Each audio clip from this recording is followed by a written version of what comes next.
Howdy folks, Jeff here, and we came down to the Ullman garage booth, and we got Mike with us. Hi, how are you doing? We have a brand new product this year. And let us step over here. We like to do all of our rollouts to the industry at AAPEX.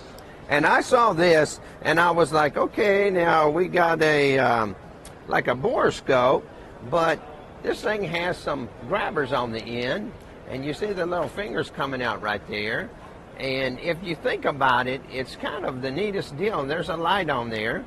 And the way that this works is there's a camera, because a lot of times if you drop something down in there and then you get your borescope or you get your inspection mirror right there and you find it, well, now you have to get another tool and you're trying to reach with two hands. Right. And the advantage of this is clearly exactly what you've been saying. It's not only can you find what you're looking for, but you can also retrieve it. So there's a 4-pound magnet at the end. If you do drop something that's heavier, we also have a claw grabber, so that there we go. There's the magnet. In case it's not metal, and you just see it right there on the camera. Plastic and other parts. The operation, we have 6 different lighting settings. Coming out of the front with the LEDs. There's also screen saturation, so if you're in a bright area, similar to how cell phones work, you can make the screen brighter, you can make the lights brighter.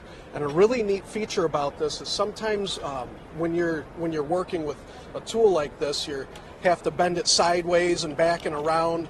This third button actually changes the orientation of your screen. Oh my gosh, look at that. 90 degrees each time.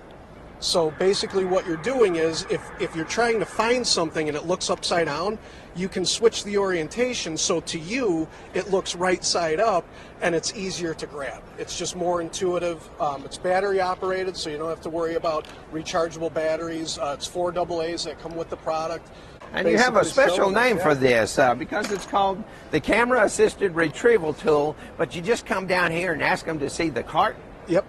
That's it. It's a lot easier to say. And then so many times, as us mechanics, you know, what's the most lost item in the mechanic's toolbox is the 10mm socket. So we can find it now, and we won't be losing that many of them. Mike, we appreciate so much taking time this morning. Thank you so much for stopping by. And as always, I appreciate you watching.